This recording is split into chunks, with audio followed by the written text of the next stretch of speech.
मुफ्ती साहब, बहुत खूब। थोड़ी देर की बात है और फिर मैं वो बात कहूंगा तो लोगों को फिर वो हो जाएगा कुछ देर की खामोशी। अरे खामोशी रहो भाई। हाँ खामोश रहो भाई। मैं सीरत अर्ज कर रहा हूँ हुजूर पाक की, और साथ ही मुअज़्ज़ज़ व मुअक्कर व मोहतरम हज़रतुल अल्लामा सैयद मोइन मियां साहब क़िबला भी यहाँ हैं, जिम्मेदार लोग हैं, इनके बहुत सारे मामलात भी हैं, लेकिन मैं आप सबको एतमाद में रखते हुए इत्मीनान दिलाते हुए ये अर्ज करता हूँ कि इंशाअल्लाह उल अज़ीज़ ऐसा कोई जुमला नहीं होगा जो आप पर आफत बनेगी, कोई बला। और जाहिर सी बात है डिपार्टमेंट वाले सारे लोग ये परेशान होते, किसको बुलाया किसको बुलाया। बहुत सारी जगहों पर ऐसा लगता है कोई ऊपर से कोई मखलूक आ रही है, बहुत सारी जगहों पर ये बात होती है। मैं उनको भी ये कहता हूँ मियाँ मैं नॉर्मल साधारण सा आदमी हूँ, साधारण सा आदमी हूँ, फितना फसाद नहीं चाहता, जंगो जिदाल नहीं चाहता, लेकिन बात वही करता हूँ जो दिल में उतरती है, जो मेरे दिल पर लगती है वो बात अर्ज करता हूँ।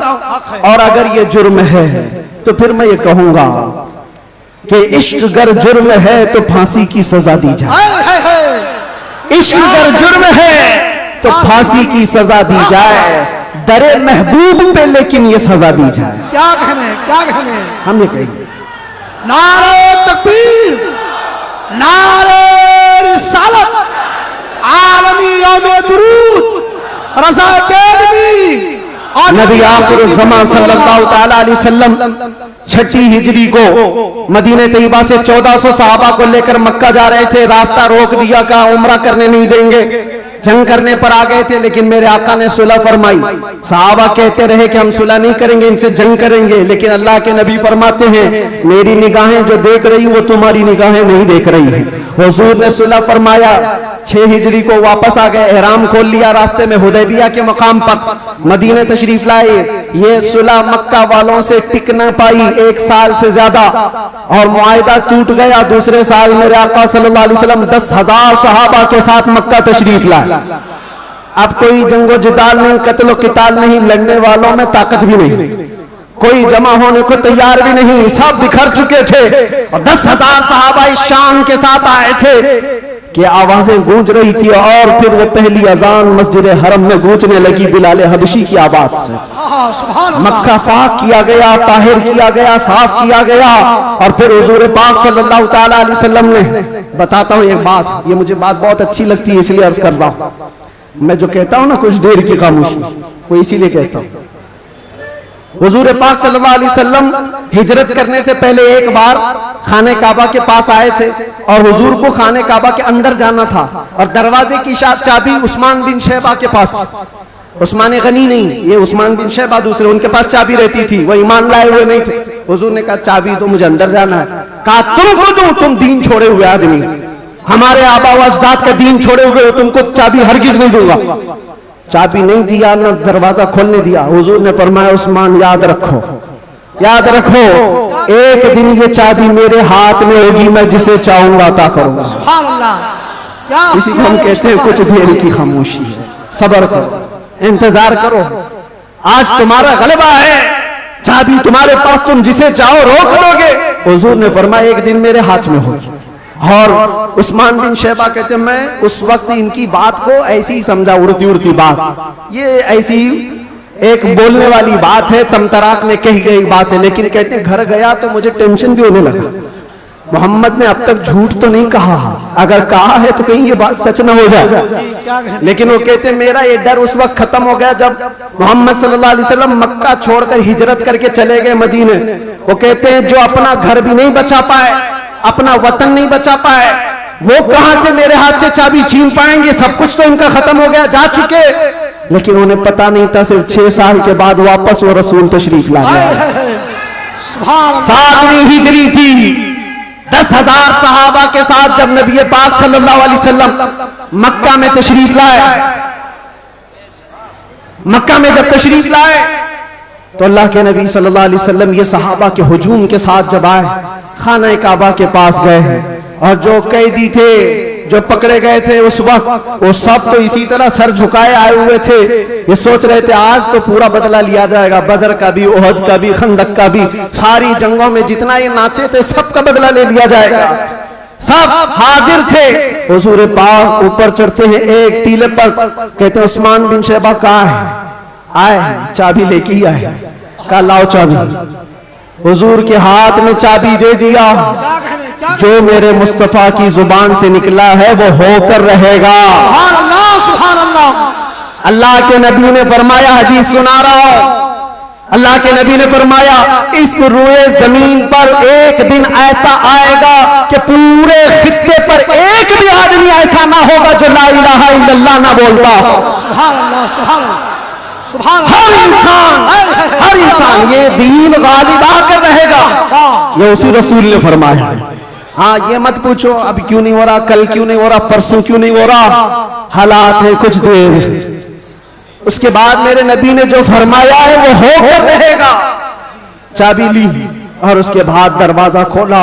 जो काबे को पाक किया, काबा आज भी उन अजमतों को सलाम करता है। बेशक, सुभान अल्लाह, सुभान आज भी काबे की तहारत का सेहरा मेरे मुस्तफा के हाथ है। नबी पाक सल्लल्लाहु ताला अलैहि वसल्लम ने उसके बाद फिर ऐलान किया पूरे मजमे में, कहते हैं आज मैं ये चाबी ऐसे शख्स के हाथ में दूंगा जिससे कयामत तक कोई चाबी छीन नहीं पाए। अल्लाह, कितनी बड़ी फजीलत की बात है, कितनी बड़ी बशारत। सारे सहाबा की गर्दनें ऊंची हो गई, चाबी मुझे मिले। हजरत अबू बकर सिद्दीक सोच रहे, उमर फारूक सोच रहे, हजरत अब्बास सोच रहे, अब्दुल्ला इब्न मसूद सोच रहे, कई सहाबा ये दिल में ख्वाहिश रखते हैं चाबी शायद हमको मिले, चाहे शायद हमको मिले। हुजूर ने फरमाया उसको दूंगा, कयामत तक उससे कोई छीन नहीं पाएगा। सब देखते रहे और हुजूर ने एक आयत तिलावत फरमाई कुरान की, इन्नल्लाह यअमुरुकुम अन तुअद्दुल अमानाति इला अहलिहा, बेशक अल्लाह तुम्हें हुक्म देता है जिसकी अमानत है उस तक वापस लौटा दिया करो। हुजूर ने फरमाया उस्मान बिन शैबा इधर आओ।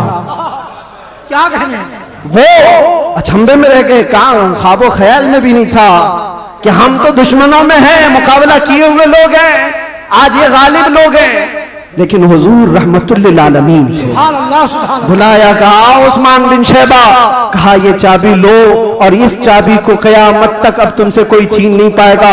जाकर आज भी हरम काबा के पास तारीख पूछ लेना, सदियां बीत गई, कई यजीद आए, कई दज्जाल आए, कई बादशाह आए, लेकिन आज भी खाने काबा की चाबी उस्मान बिन शैबा की औलाद में ही होती है। और मेरे आका ने फरमाया है तो कयामत तक उनकी नस्ल में ही रहेगी। चाबी तो ले लिया उस्मान बिन शैबा ने, कहा ये चाबी बाद में पकड़ता हूं, पहले ये कहता हूं अशहदु अल्ला इलाहा इल्लल्लाह व अशहदु अन्ना मुहम्मदन रसूलुल्लाह। ये है उस मुहसिन इंसानियत ने क्या कुछ न दिया इंसानों को, दस्तूर दिया, मंशूर दिया, कई राहें दी, कई मोड़ दिया। लाखों सलाम उस आका पर, बुत लाखों जितने तोड़ दिया, दुनिया को पैगाम सुकून दिया और तूफानों के रुख को मोड़ दिया। अजीजा ने गिरामी वापस मेरे आका तशरीफ ले गए। 10 हिजरी तक कई जंगें में हुई, 11 हिजरी थी, हुजूर पाक सल्लल्लाहु अलैहि वसल्लम ने आखिरी हज फरमाया। हज के बाद जब नबी करीम सल्लल्लाहु अलैहि वसल्लम तशरीफ ले आए, अलालत हुई, सफर का महीना था और सहाबा इकराम के दरमियान हुजूर ने खुतबा दिया। इरशाद फरमाया अल्लाह ने अपने एक बंदे को इख्तियार दिया है, वो चाहे तो दुनिया की चीजें रख ले या अल्लाह के पास जो है वो ले ले, और उस बंदे ने अल्लाह के पास जो है उसको इख्तियार कर लिया। ये हदीस सुनकर के हजरत अबू बकर रोने लगे। सहाबा ने पूछा क्यों रो रहे हो? कहा हुजूर ने ये अपने बारे में फरमाया है, अल्लाह ने उनको इख्तियार दिया है, चाहे तो दुनिया की सब चीजें रख लो या अल्लाह के पास आने को मंजूर कर लो। हुजूर ने अल्लाह के पास जाने को मंजूर किया। फिर वो आखिरी आयत नासिल हो गई, अल यौमा अकमलतु लकुम दीनकुम व अतममतु अलैकुम निअमती व रदीतु लकुमुल इस्लाम दीना। आज के दिन मैंने तुम्हारा दीन मुकम्मल कर दिया और सारी नेमतें तमाम कर दी। अल्लाह फरमाता है मैं तुम्हें इस्लाम देकर राजी हो गया। ये कुरान की आखिरी आयत आई। तब फिर सहाबा में हजरत अबू बकर सिद्दीक गमगीन हुए, कहा अब अल्लाह के नबी सल्लल्लाहु अलैहि वसल्लम हमारे दरमियान नहीं रहेंगे। फिर रबीउल अव्वल का ही वो महीना आया, अल्लाह के नबी सल्लल्लाहु अलैहि वसल्लम बिस्तर अलालत पर थे। फिर 13 रबीउल अव्वल की वो रात आई जब हुजूर को शिद्दत का बुखार, हुजूर मिसवाक को पानी में डालते थे और बार बार अपने मुंह की तरफ इशारा फरमाते थे और फिर ये फरमाते नज़ा की हालत सख्त होती है, सकरात का वक्त बहुत सख्त होता है, लेकिन ए उम्मत मुस्तफ़ा, एक बात मैं आपको बताता हूँ, वो हालत नज़ा में मेरे मुस्तफ़ा थे। हजरत आयशा फरमाती है, मेरे जानों पर सर रख करके हुजूर आराम कर रहे थे और फरमाया था किसी को आने मत देना, अब मुलाकात का वक्त बंद हो चुका है। अचानक दरवाजे पर दस्तक हुई, हुजूर ने फरमाया आ जाओ, और फरमाया आयशा ये मौत का फरिश्ता है, मलकुल मौत है, मुझसे पहले कभी इसने किसी की रूह कब्ज करने के लिए इजाजत नहीं मांगी और इसके बाद भी कभी नहीं मांगेगा, मैं उसको इजाजत दे रहा हूं। लेकिन अल्लाह के नबी सल्लल्लाहु अलैहि वसल्लम के मुतालिक ये बात भी बताई जाती है, हुजूर ने मलकुल मौत से पूछा, अल्लाह अल्लाह, यहाँ पर आकर के मेरे जज्बात टूट जाते हैं, मेरे जज्बात हाथ दे जाते हैं। अल्लाह के नबी सल्लल्लाहु अलैहि वसल्लम सकरात के आलम में, नज़ा के आलम में, तुम्हें पता है सकरात और नज़ा किसको कहते हैं? आदमी अपनी माँ बाप को भूल जाता है, अपने बच्चों को भूल जाता है, अपना नाम भूल जाता है मौत से पहले, खाना पीना तो दूर की बात, उसके जिस्म पर मक्खी बैठे तो पहाड़ की तरह लगती है सकरात के आलम में, उसकी तकलीफ उसको पता है, वो किसी की नहीं सोचता, उसको हाय हाय लगी होती है। लेकिन मेरे मुस्तफा सल्लल्लाहु अलैहि वसल्लम आलम नज़ा में मलकुल मौत से ये पूछते हैं, ऐ इज़राइल बता, ये जो नज़ा का दर्द है क्या मेरी उम्मत को भी दिया जाएगा?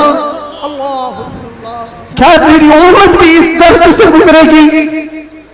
जो न भूला हम गरीबों को रज़ा, याद उसकी अपनी आदत कीजिए। है गुलामों, तुम समझते हो हमारी बीमारियों और हमारे दर्दों का कोई और मावा मिल जाए जिसके दरवाजे पर हम जाकर हाथ फैलाते हैं इधर उधर दुनियादारों, जिनकी जूतियां सीधी करते करते लोगों के बाल पक गए और मुश्किलात हल ना हो पाई? तुम्हें पता है हकीकत में हमारे दर्दों का अगर कोई एहसास कर सकता है तो सिर्फ आमिना का लाल। सुभान अल्लाह, सुभान अल्लाह। जो न भूला हम गरीबों को रज़ा, वो अपनी मौत से पहले अपनी उम्मत को याद कर रहे हैं और ये फरमा रहे हैं मेरी उम्मत को ये दर्द तो नहीं दिया जाएगा, ये तकलीफ से तो नहीं गुजरेगी। उम्मत के तलवों में कांटा भी चुभे तो हुजूर फरमाते उसका दर्द मुझे भी होता है।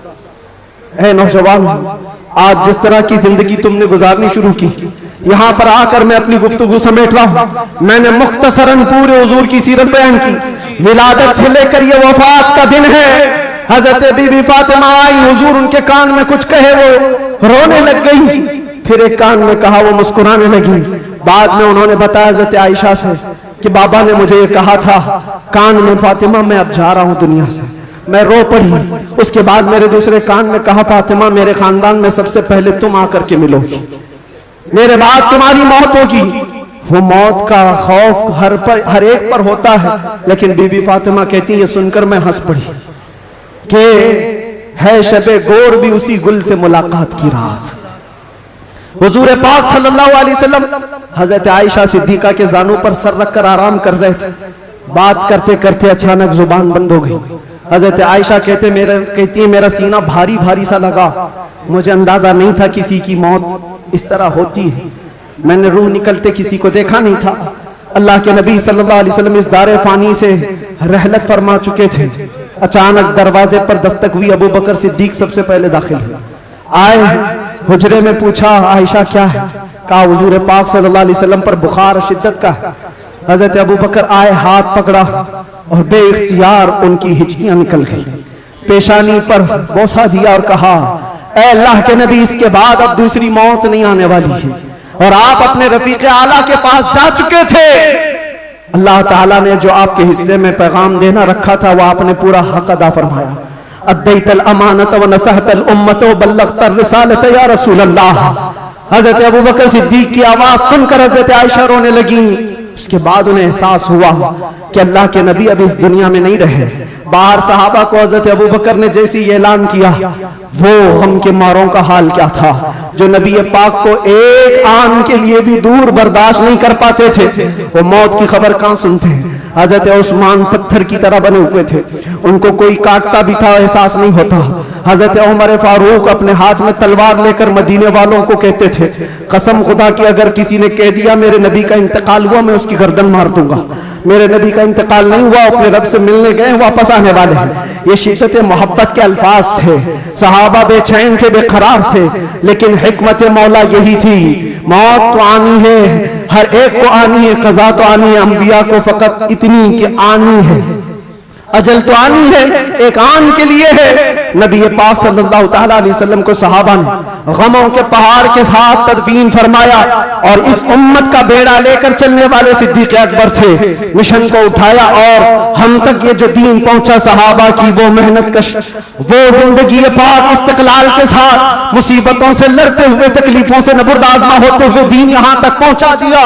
अब मैं तुमसे सवाल करता हूं, आज मुस्तफा की सीरत सुनने आए हो, आज हुजूर की मौलूद में आए हो, जो रसूल तुमसे इतना प्यार करे कि बिस्तर को छोड़कर खड़े हो जाए।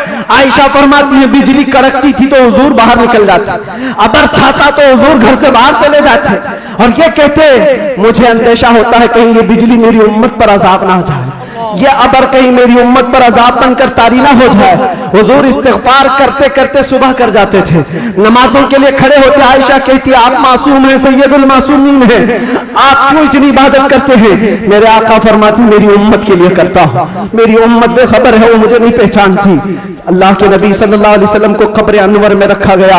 सहाबी रसूल फरमाते हजरत अली भी उतारने वालों में से थे।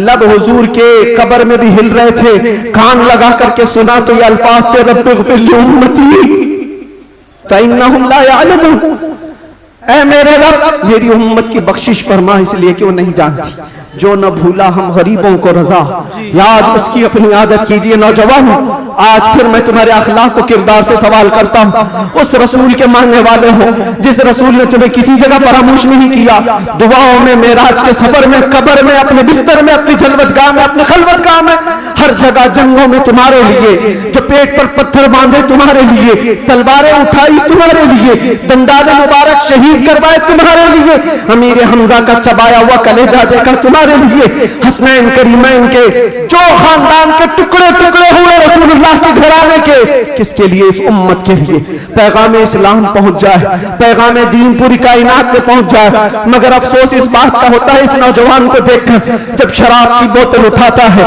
ताश के पत्तों के अड्डों पर बैठता है, नशा अपने मुंह में लगाता है, फिर सोच सोच करके दिल मरने लगता है। क्या ये उस रसूल की उम्मत है जिसके तलवों में कांटा चुभना भी हुजूर को बर्दाश्त नहीं है? हुजूर इससे इतनी प्यार, इतना प्यार करते हैं, इतनी मोहब्बत करते हैं और ये रात भर अय्याशियों में गुजार रहा है, ये ताश के पत्तों में और शराब की बोतलों पर अपनी रातें गुजारता है। ऐ नौजवानों, कब तुम वापस आओगे उस रसूल पाक की बारगाह में? आज भी उस गुंबदे खजरा की छांव में कोई ये नहीं कह सकता कि जगह कम हो गई, करोड़ों आए उस दामन मुस्तफा में सब बस जाएंगे। आने की देर है, आने की देर है। हमने देखा है जब जब मेरे मुस्तफा से करीब कोई हुआ है, मैंने अपनी जिंदगी पाक को देखा। जब मुसीबतें ज्यादा होती थी, जब मुश्किलें हल ना होने के काबिल लगती थी, जेल के सलाखों के पीछे भी मेरे गम की दवा अगर कोई चीज थी तो वो मुस्तफा को याद करना था। रात भर सलाखों को पकड़ करके याद करता, कोई एक रात ऐसी नहीं आई जिसमें मेरे मुस्तफा ने नवाजा ना हो। आता है फकीरों पे उन्हें प्यार कुछ ऐसा, खुद भीग में और खुद कहे मंगते का भला हो। हम तो माइल बकरम है, कोई साइल ही नहीं।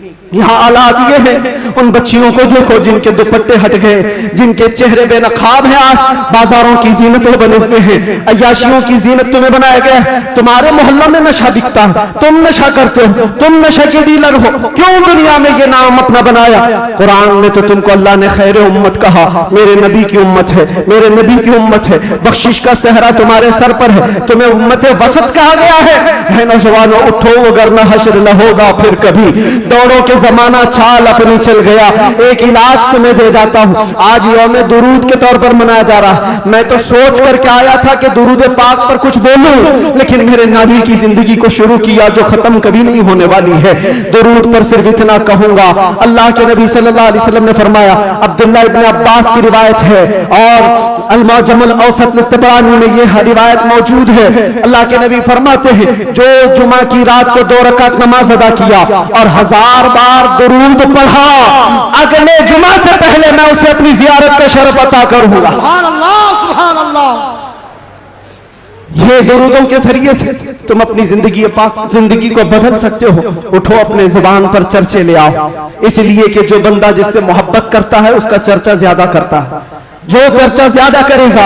एक बात मैं आपको बताऊं, सुबह उठा, शाम में उठा, जहां बैठा, जहां खड़ा हुआ, दुरूद पाक पढ़ता रहा, अल्लाहुम्मा सल्ली अला सय्यिदिना मुहम्मद व अला आलिहि व अस्हाबिहि व बारिक वसल्लिम। ये बार बार पढ़ता रहा, कोई भी दुरूद जो उसे याद रहा। फरमाया गया है इंसान को जागते हुए जो बात बार बार कहने की आदत है, नींद में भी वही बात करता है, या नींद से उसे झिझोड़ कर उठा दिया जाए वही बात करता है। अगर तुम्हारी जुबानों पर दुरूद पाक के नगमे चल पड़े, आदत हो गई, एक दिन तुम्हारा भी डोला उठाया जाएगा, लाशा उठाकर कब्र में दफन करके आ जाएंगे। और ये गहरी नींद ऐसी है, इसको उठाने के लिए तो मुनकर नकीर ही आते हैं। जब वो झिझोड़ कर उठाएंगे, जिंदगी में जो कसरत से बोलते थे, मौत के उठने के बाद भी वही बोलते हुए उठोगे। अगर तुम्हारे जुबानों पर दुरूदों का नगमा होगा, मुनकर नकीर तो ये कहेंगे जिसको हम पूछने आए थे वो दुरूद के जरिए सब कुछ बता चुका है, सुभान अल्लाह, सब कुछ बता चुका है। अगर नबी का नाम पहले ले लिया है तो सारे मसले हल है। क्यों? पता है कब्र में 3 सवालात होने।